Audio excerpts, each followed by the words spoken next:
All right, welcome back to Problem Solver Politics. I am your host, Cardin Ellis, with Cody the Oracle. Hey, everybody.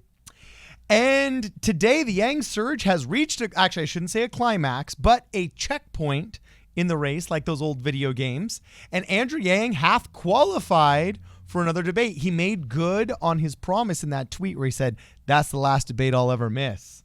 And made good on it. I like it. So we're going to dive into the data about what actual measurable quantifiers made it so he did indeed qualify, and also what some of these polls and these measurable quantifiers tell us about his positioning in Iowa, in the early states, in some of the earlier polls, so on and so forth. So, Cody, tell us what's going on.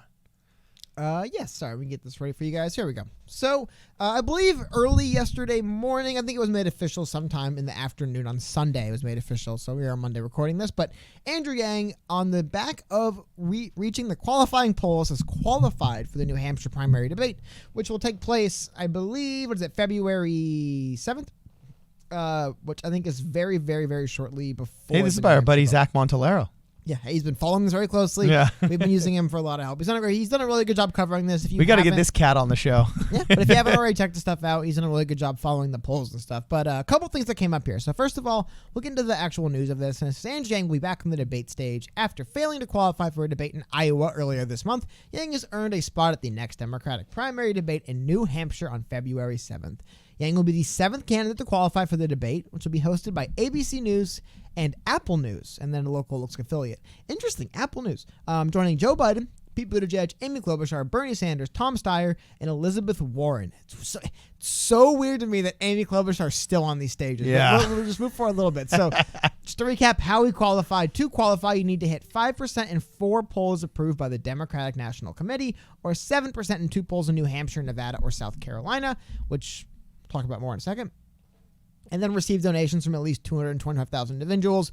Of course, at this point in the debate, in the race, if you're still running for president and you're not John Delaney, odds are you do have a lot of individual donator support. Like, people still left running aren't people that are kind of just pretending at this point. They really are still running for president in earnest. So they said he hit it wasn't just a publicity stunt in order to make it so your Senate run was a little bit easier, so on and so forth.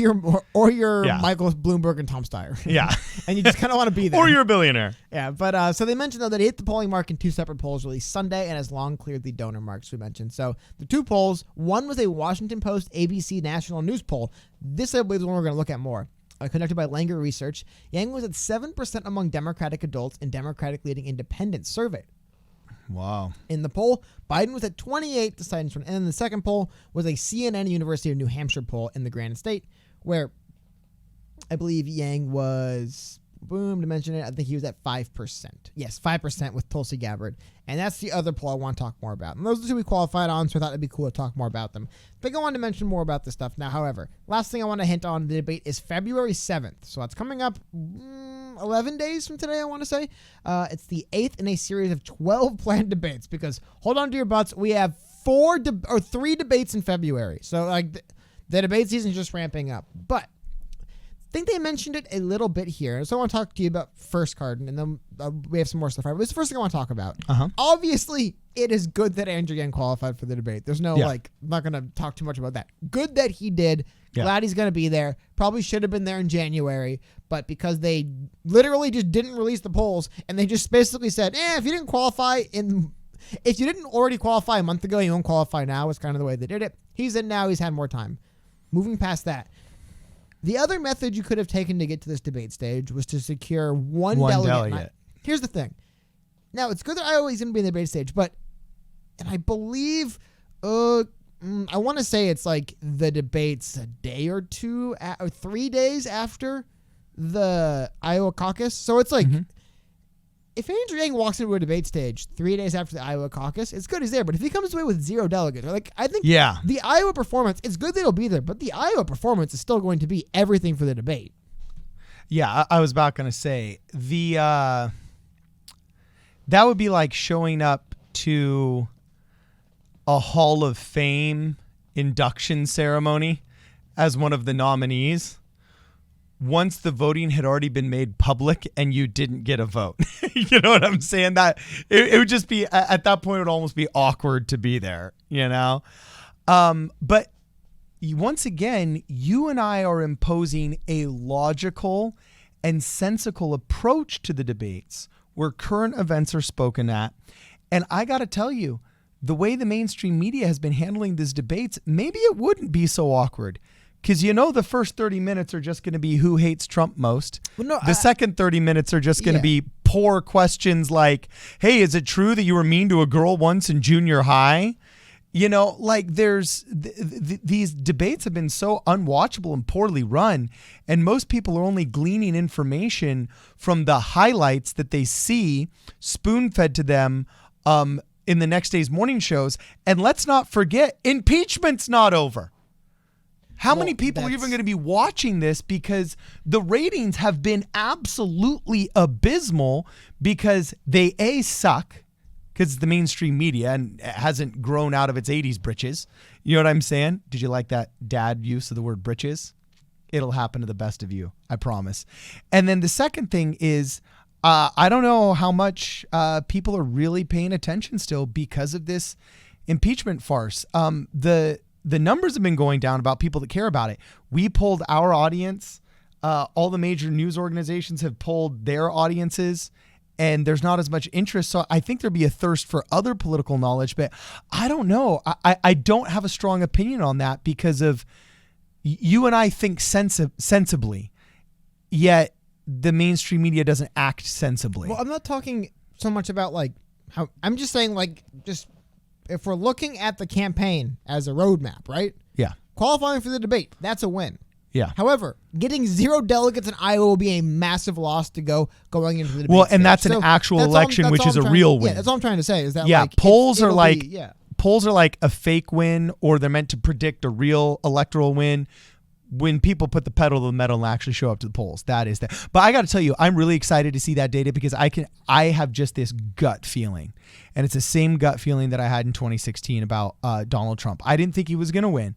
I'm honest about that. I didn't think he was going to win, but I didn't think he was going to lose simultaneously because of all the people that I had talked to that in whispered hushes would say, oh, you know what, don't tell my wife, but I'm voting for Donald Trump. Oh, don't tell my neighbors, but I'm going to be voting for Donald Trump. There's so many people we've met that have either been politically unengaged or else been low propensity voters that have been like, dude, I really like Andrew Yang. I got a text message yesterday that I screenshot by this dude who's one of the most conservative guys I know and comes from a long line of actual politicians in Arizona. And he said, dude, I come from a long line of conservatives, but yeah, and he literally wrote political Facebook post alert. He said, I come from a long line of conservatives and I've always voted Republican, but I'm just curious, are any of my other conservative friends in the Yang gang, or has anybody been paying attention to Andrew Yang? Because I love everything he's been saying. I disagree with a lot of stuff, but by and large, I see a leader when I hear him talk, and this is what I've been thirsting for my entire adult life, And he gave this awesome review basically asking if anybody on his feed was also in the Yang gang. Of course, I sent him a link to a couple of our videos, But there's people like that are going to be crawling out of the woodwork that are going to skew the numbers in a way that I think the political class that does not deal with the average person because they live in their ivory towers every day. I think he will actually have an exaggerated performance in the polls, just like Donald Trump had an exaggerated performance. In the on election day, just like Donald Trump had an exaggerated performance not reflected in the polls on election day. Okay, yeah. If he doesn't, though, it's going to be an awkward debate. Well, no, all I'm trying to really say here is just moving on to kind of how important Iowa is that the New Hampshire vote is, I think, 2 days after the debate. So New Hampshire's still coming up. There's still something to fight for in that debate stage, right? But I would definitely say the performance in Iowa is something the campaign that's what they're really betting on. It's a strong Iowa performance. And this is something I think is interesting, right? And we were talking about this before.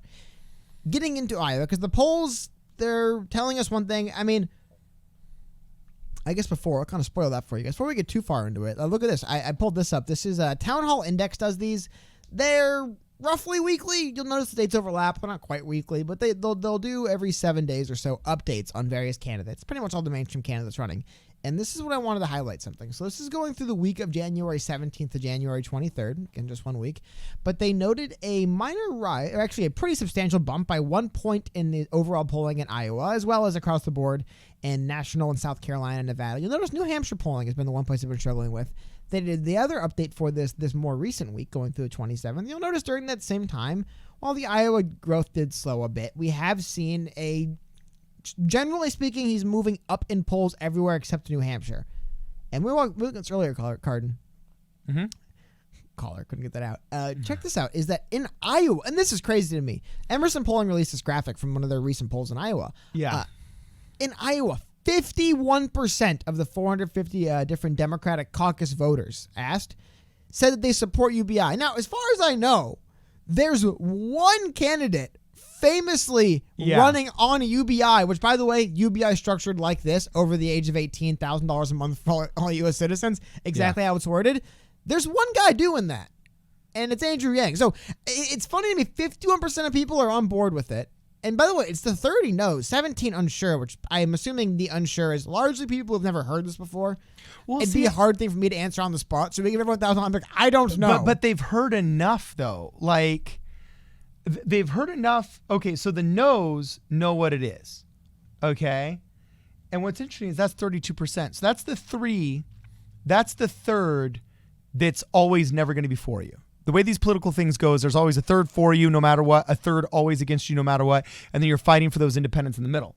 But it looks like the third that's against you is established at that 32%. A perfect third is 33.333%. Well, it's 30%. So, yeah, so we've got the no's. You know what I'm saying? But he shaved off of those independents into the yes category 2/3 of that middle third, which is pretty impressive marketing and messaging, if you ask me. Like, this data shows something is working. We can't say what it is, but there is something that is working. Because if it weren't working and it was relying upon the natural hierarchy, we'd be looking at a third, a third, and a third. I mean, I don't really know if it's like maybe on a paper in a textbook, but like in reality, I don't think it just naturally breaks down to a third, a third, a third. If you ask, should everybody over 18 get $1,000 a month from the federal government? It's a pretty big question. I definitely think, though, how many people answered affirmatively on this you're getting to, it does tell me that the messaging's out. People in Iowa are hearing about the freedom dividend. Yeah. They're aware of what it is enough to form big opinions on it. Because I think you are right. I could definitely see roughly 1 in 3 people just being like, I have no idea, dude. Sure, why not, right? Yeah. Like, maybe that'd be a good idea. I've never thought about it. But largely just what tells me is that in Iowa, people are hearing about Andrew Yang. He's getting the word out there. Again, these are Democratic caucus voters in this particular data set right here. It's not just random people on the street, people going to caucus. It feels weird to me to be somebody going to caucus on behalf of Amy Klobuchar, but you're pretty supportive of UBI. And again, it doesn't say, would you quit your job to advocate for? It says, would you be supportive of? So, some people could be supportive of that, but still, it's just weird to me that half of the people in those caucus rooms are going to be, I kind of like UBI, but I'm still going to support Biden. I kind of like UBI, I'm still going to support Pete Buttigieg. Like, that just speaks weird to me. Now, Pete Buttigieg, I also want to bring up, has been struggling in Iowa lately. There was a time where he looked like he was going to win the state outright, and now he's probably in third place. And I think that also speaks more to the interesting thing about Andrew Yang, because this is the Iowa stuff I wanted to show. This is like that. We've talked a lot about Iowa specific stuff. You can go back and look at our last 3 videos. I think we talked a lot about Iowa because I said this multiple times, kind of like Super Bowl week, where it's like, I think the Iowa caucus is the day after Super Bowl. It's like we're just waiting for it to happen. We have all the data. We know who's playing. We know who's going to be there. We know what the game is going to be like. We know who's got advantages where, but what actually happens. This, to me, is really refreshing. Or not refreshing, but encouraging for Andrew Yang to see that people know what UBI is. They're hearing the message, and at least according to one data set, by and large, are welcome to it. Now, here's the other thing I want to show you, Carden, because we talk about this a lot as well, but this is something that jumps out to me. So I want to go through and just kind of walk really quickly through. This was the Washington Post. Oh, my God, I'm blanking on the name. Washington Post ABC News. That was the name of that obscure publication I couldn't think of. ABC News. They just the poll, and this was the one that helped Andrew Yang qualify. So check this out. First one they have here on the screen, it's among Democrat-leaning individuals. You'll notice amongst the Democrat-leaning individuals, national poll, by the way, we see Andrew Yang at 7%. It's so weird to me. Michael Bloomberg is at 8% nationally, but it just goes to show you. By the way, don't you just love the ticker tape courier font on this polling yeah, organization? Like, it's like the legaciness of it. So we've been doing it for 100 years. We have been polling as the most established and correct polling organization in the northeastern seaboard. So much so that it still comes in on the Telegraph. And remember, this is blown up like 4 times its normal size. It's like I'm barely rooted on my screen. But so anyway, so you'll notice that Andrew Yang at 7, but still Michael Bloomberg at 8. But here's one thing's cool. So when they amend that from among Democrat leaning and they amend that to registered voters, what's encouraging for Andrew Yang holds firm at 7. It's always good. It's never good when the I might vote Democrat people are like a majority of your base, and I am definitely voting Democrat or the minority. You don't want that split. So seeing that by and large, yes, even amongst voters, they're still good. It's good for this poll. It just and all these polls like to look at that because I have seen polls where Andrew Yang does really well, and it's literally they did one thing different. They included independents, and the one like the independents give him a 2 to 3 point bump he doesn't get from non-independents. So I like seeing that amongst registered voters. We're still leaning. Some of them are independents, but still the idea is registered people that are going to go vote. So that's interesting. But the second data set, and this is one thing that comes up multiple times, and I want to see this. Here we go, and it says, "Would you consider another candidate?" Asked if any named candidate would you consider. We see that 53% of people nationally, which by the way is a number that has held firm for basically 4 months. Yeah, I was about 3 to say months. the last data set there was in 10/30/19. Yeah, and it's the same thing. And then if you go to the next page, there's one like in what is that? Yeah, 9/5/19, and they're all within 3 percentage points of each other. Yeah. So these are the things that I think and the funny thing is that you could say this with Bennett, like, we won't know who's benefited by people not being solid in the voting. But again, we've shown this in other videos. What it really tells me is for why I think these numbers really point to where Andrew Yang is going to have a chance to make some big headway is there roughly the same amount of voters across different polls who will just vote blue no matter who kind of types. Just, I'm voting Democrat, just tell me who it is.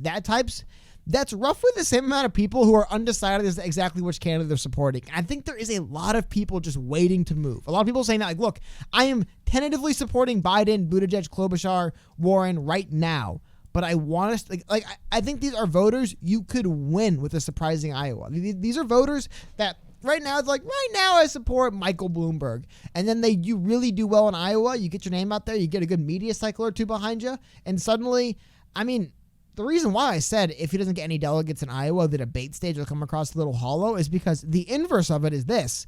He goes in the debate stage 2 or 3 days after surprising the world in Iowa and coming away with a few delegates there and makes an amazing pitch for New Hampshire. Like I'm saying is the roadmap to victory is do well in Iowa, have a good debate performance, and really make your pitch for New Hampshire. And the reason why I said that, this is the next thing I want to show you, Carden, is now, one of the other polls that qualified him was an early poll in New Hampshire, I believe done with CNN. Yeah. Which is... Hey, CNN did something right. Yeah, well, I mean, I think they contracted... By right, I mean... They paid the University of New Hampshire. I think that's what they did. But what's really fascinating about this, and I'm sorry, I want to make sure... They're literally like the government now. The only thing they're good at writing is big checks. Or the only thing they're good at doing is writing big checks and subcontracting out work. Yeah, I mean, they do whatever the stuff they do. But what's so interesting is, and this is a trend that has been showing, it's been showing for a while in New Hampshire. And I'm just going to pull another version up really quickly. And the thing is that's only been difficult for Andrew Yang is we're seeing in New Hampshire candidates like Tulsi Gabbard do. I mean, it's good for Tulsi. She does very well in New Hampshire. But we're not seeing Andrew Yang get that I don't know if push is the word I'm looking for. Boost? If on election day, Andrew Yang pulls dead even with Tulsi Gabbard, it's a bad day for him in New Hampshire. Do you understand what I'm saying? That's what I'm trying to say. Like, we're still at the point in New Hampshire where it's good. He's moving, but no offense. And here it is. This is another poll, but I want to show you. This is in New Hampshire. And this is basically what we see in New Hampshire, and that is that Tulsi Gabbard, Amy Klobuchar basically pull above or at Andrew Yang's level. Yeah, they're eking it out on top of him. In New Hampshire. Now, and they've been doing it for 3 months. Oh, well, Tulsi, though, one last thing I'll say about this. No, she got her boost with the way that Andrew Yang has basically been living in Iowa for the last month or so, Tulsi's basically moved to New Hampshire. If she wasn't at her highest in New Hampshire, she would have dropped out already. Like, New Hampshire is basically the basis of her campaign. Still, though, it's where you want to see, I think, New Hampshire is the early state where, and again, why I think that roadmap of surprise people in Iowa and then go on the debate stage and make your case in New Hampshire will be so important for Andrew Yang, is what I'm trying to say. Yeah. And this though, is also where all these quotes from George Patton, Napoleon, Sun Tzu all start coming into play. And I'm just reminded how I'm not misquoting here, but I'm paraphrasing. George Patton famously said, plans are always good up until the first shot. You know what I'm saying? And then the plans just go, they're donezo. And I think that all of the planning and the strategy of, okay, maybe we should skip Iowa, focus on New Hampshire, let them take South Carolina, yada, yada, this and that. At the end of the day, once that primary election day comes, that's like the first shot. You just got to hold on after that and wait to see the poll results and cross your fingers. So I don't know if one's better than the other. I don't know if strategically having a strong performance first and then not doing so well in New Hampshire is a generally better strategy. There's data that says a lot of people support that theory, but there's also been people who have won the presidency that haven't won Iowa and have done better in other early states, or really not done well in either of the first two early states and then done well in others. So I don't know. I kind of will just defer to election day on that one. Well, I just mean kind of, like you said, we're basically there. They can't course change now, but that's been the move. Andrew Yang is in the middle of a 17-day bus tour that will end on election day. I mean, he has invested super heavily in Iowa. There was some talk earlier about it being New Hampshire. We've seen it's been Iowa. Iowa's been where he focused. So, and I think that, I'm just trying to say that is the sequence of events. Iowa caucus, debate, New Hampshire. Now, like you said, it's possible he does the Michael Bloomberg thing and he just kind of doesn't do well in the early states. And which, by the way, Michael Bloomberg's plan is to sweep Super Tuesday and not have any of the early states matter. So keep that in mind as well. I'm just saying, trying to look at the actual significance of Andrew Yang qualifying on the strength of polling for February. To me, he probably should have been there no matter what based on what he did in Iowa. Yeah. However, it's good to see he'll be there anyway. I'm just saying he will have his work. It's good to qualify both ways. Yeah, I'm 95% sure. I'm 95% sure he's getting that delegate or delegates. Okay, I think the caucus style of voting is going to disproportionately advantage an enthusiastic group like the Yang Gang. So there was speculation that maybe he would qualify through delegates and not through polling, because his recent polling performance had been so bad. But now that he's qualified through polling, I'm thoroughly convinced, okay, that he will pull his delegate. Now, I hope this isn't my Obama moment when he so famously got up and said on mean tweets like, at least I'll be president. And then, or in the endless press conferences saying, I'm sorry, guys, I just don't think Donald Trump will be the nominee. You know what I'm saying? I hope this isn't my moment where I'm doing the reverse and saying, look, I'm convinced he's going to get those delegates. I'm convinced he's going to get those delegates. And then he bagels and pulls a zero. You know what I'm saying? But anyway, I'm pretty convinced he's going to qualify both ways. And this is really the moment. This is very much a watershed or a threshold moment for Andrew Yang, because the Gordon B. Hinckley very famously said that on very small hinges swing the doors of our lives, right?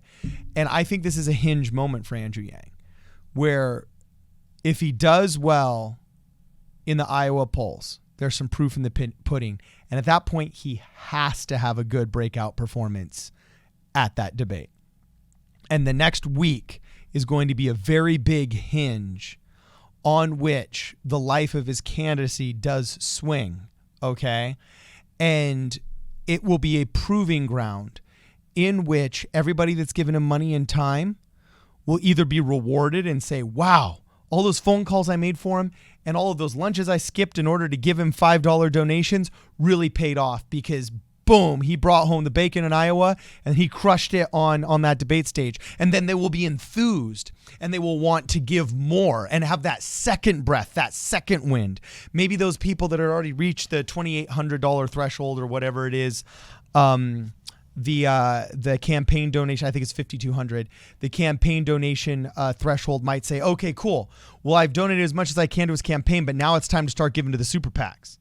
You know what I'm saying? The Humanity First pack. So I really think that this next, upcoming short term is a hinge upon which the life of his campaign definitely swings. So, well, and the last thing I'll just leave with is check this out. So this is the Real Clear Politics aggregate. And you'll notice Andrew Yang is that, I don't know. Someone in the comments, let me know what you call that. Is that a hunter green, a forest green? This is the Andrew Yang line. He has, and Real Clear, by the way, the way Real Clear aggregates kind of isn't good for Andrew Yang. They throw out a lot of outliers. They include a lot of polls that really he doesn't do well in. They don't include a lot of polls he does very well in. Yeah. With that being said, we're still seeing probably the largest sustained growth of his campaign. And in the short term, one of the shortest term bursts in aggregate polling we've seen. And he's actually pulling out of the soup. And you can see him. He's emerging. He's actually emerging out towards, and like I said, the track towards one of the reasons why performing well in Iowa and having a really good debate performance, or just being on the debate stage a few days later, could really make a difference in New Hampshire. Because that poll I showed you guys was national, not New Hampshire, but it's basically within 10 points of that in every state I've seen. About 40% of voters legitimately are open to changing their mind leading up to less than a week before people are still willing to change their mind. So, and we're seeing where it can mean. And by the way, how many Pete Buttigieg supporters have been changing their mind in the last few months? Look at that. Yeah. He's taking a big hit. So those gains are there for Andrew Yang to make. And it's fascinating, man. The numbers keep coming in, telling us good things about Andrew Yang when it comes towards this upcoming, really first, like you said, it's the first real marks we get of this whole campaign are coming up in a week. And Andrew Yang he's been saying the whole time they need to peak at the right time. If his campaign peaks, Iowa, actually you don't want to peak in the first two states. You want to peak at the end of the primary, right? But if his popularity is swinging up to where people in Iowa right now are coming around to UBI right when the caucus is hitting, that might be that first domino. I don't know. I saw on Sunday yesterday he qualified for the debate. And I was thinking, up until this point, anytime he qualified for the debate, that's great news, awesome. But I was thinking, it's good that he qualified for the debate, but we're kind of out of the season where polls and debates are everything that matters. The real votes are coming now. We are hitting the big show. Yeah, so that's what's important. That's what's going to matter. This is the part of the Hunger Games where training's over. You know what I'm saying? We're actually heading to the arena, baby. So, anyway, let us know what you guys think. If there's something we've missed, please comment below. If you haven't had a chance, remember to please like this video, share it with your friends. It's one of the best ways to get the word out. Also, follow us on Twitter at PSP Radio 1 or on Instagram at Problem Solver Politics. And make sure you hang out with us tonight during the live streams that we have generally on Mondays and Thursday nights at 5:30. This is Problem Solver Politics. We'll see you guys in the next video.